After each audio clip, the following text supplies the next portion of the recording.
ఈ చేప మీకు తెలుసా అండి? దీనిని మా సైడ్ అయితే కన్నింగిరే అంటారు. మీ ఏరియాలో ఈ చేపని ఏమైనా పిలుస్తారో నాకు కామెంట్ చేయండి. ఇది ఆల్మోస్ట్ 1 కేజీ ఉంటుంది. దీనితో పాటు ఒక చిన్ని చేప కూడా ఉంది.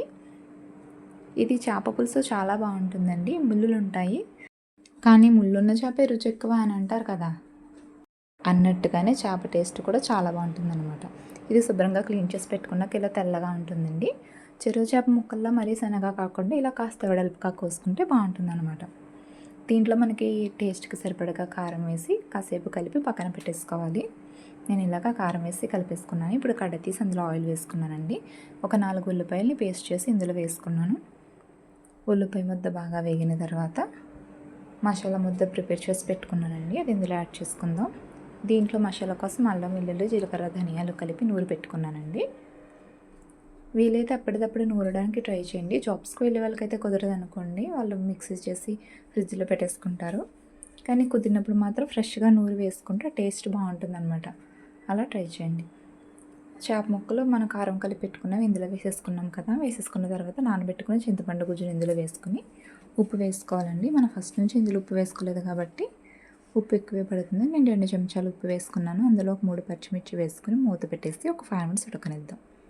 చూసారా, ఉడికిన తర్వాత చక్కగా కారం అది ఇందులో దిగింది. మనం ఇందాక చింతపండు వేసిన వెంటనే కలర్ లేదు. మనం అప్పుడు కంగారు పడకూడదు అనమాట, ఎందుకంటే మనం ముక్కల్లో మ్యారినేట్ చేసాం కదా కారాన్ని. అది కూరలో దిగాలంటే అది మనకి బాయిల్ అవ్వాలి, అప్పుడు కారం దిగుతుంది. నా దగ్గర కొత్తిమీర అవైలబుల్గా లేదండి, అందుకే నేను ఫ్రెష్గా ఉన్న లేత కరివేపాకు తీసి వేసుకున్నాను. దీంట్లో అస్తమానం గంటి పెట్టి కలపకూడదండి, ఇలాగ 2 సైడ్స్ పట్టుకుని రొటేట్ చేసుకుంటూ ఉండాలి. ఆల్మోస్ట్ అయిపోయింది కూర. ఒక 5 మినిట్స్ దీన్ని ఇలా ఉడకనిచ్చినట్లయితే మన కూర రెడీ అయిపోతుంది అనమాట. ఈ స్టేజ్లోనే ఒకసారి మనం ఉప్పు చూసుకోవాలండి. ఉప్పు ఎక్కువ తక్కువ అయితే సెట్ చేసుకోవాలి. చూడండి, మన కర్రీ చక్కగా రెడీ అయిపోయింది. ఆయిల్ సపరేట్ అయిపోయింది, గ్రేవీ కూడా పర్ఫెక్ట్గా సెట్ అయిపోయింది. ఇలా రొటేట్ చేసుకోవాలండి. చూసారు కదా, చాలా కలర్ఫుల్గా ఉంది మన కర్రీ. ఇంకేముంది, వేడి వేడి అన్నంలో వేసుకుని సర్వ్ చేసుకోవడమే. టేస్ట్ అయితే చాలా బాగుంటుందండి. తప్పకుండా ఈ చేప దొరికినప్పుడు ట్రై చేయండి.